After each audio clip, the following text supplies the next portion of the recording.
Bonjour. La dernière vidéo sur la gestuelle des mains là, que je vous parlais là, par rapport à une icône, puis que j'ai pris comme image d'ailleurs pour la dernière vidéo, il y a quelque chose que je dis en description, je me suis dit ça va peut-être être mal compris. Donc, les adeptes d'une dame que je n'ai pas nommée ont un 8 horizontal comme symbole, car inconsciemment, ils tentent de rejoindre le 8 par le 6. Là, je dis il faut passer par le 7. Le 8 horizontal est un symbole de l'involution planétaire. Tout ceci peut sembler ridicule et naïf, mais c'est fait de façon à ce que même un enfant puisse comprendre. Puis là, je mets voir entre parenthèses. Parce que c'est pas une affaire d'intellect, c'est une affaire de sensibilité.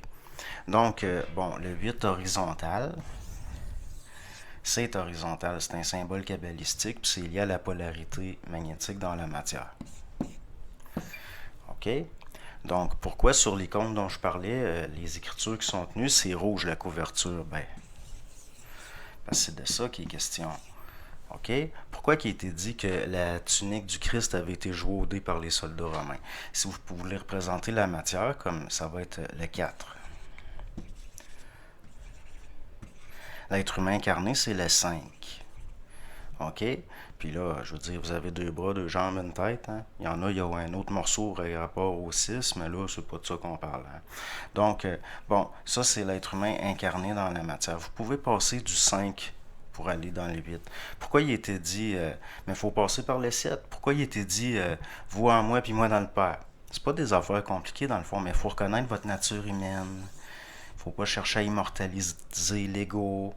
L'affaire, là, la devise, là, je me souviens. Ça a une vibration de marde. Moi, je trouve que ça a une vibration de marde. Tandis que ça, c'est pas pareil, là.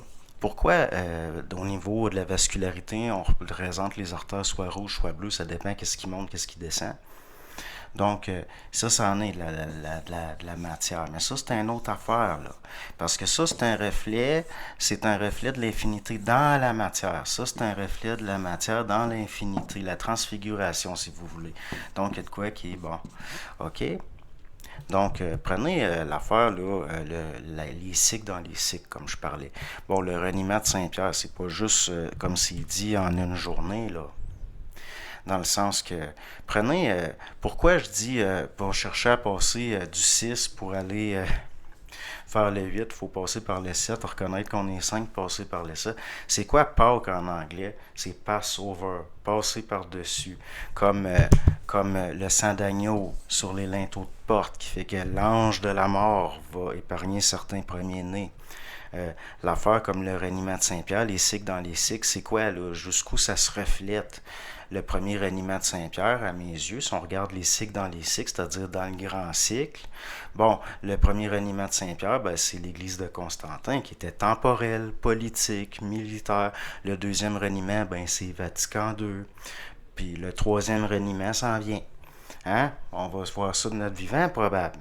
Donc là, c'est sûr que ça a l'air compliqué, mais ça ne l'est pas. C'est des affaires simples que même un enfant pourrait comprendre. Prenez pourquoi il était dit que la tunique du Christ avait été jouée au dé. Bon, ça c'est le 5. Vous remarquerez, il n'y a pas le 7 sur les dés. Mais il est là pareil, par l'addition des faces qui se font face. OK? Pourquoi? Parce que le 7, ça représente pas de la substance, mais de l'essence qui va se substantifier. C'est-à-dire que c'est subtil, c'est pas dans la matière. Mais il est présent pareil sur le dé. C'est juste qu'au niveau de l'addition des faces. Donc, c'est des choses simples. Même du monde de l'Antiquité comprenait ça, vous savez ça. Mais on était mal éduqués. On était mal éduqués par rapport à des affaires simples. Puis on se casse la tête. Puis on était venu intellectuel, comme les théologiens. Pas besoin d'être un théologien pour voir ces affaires-là.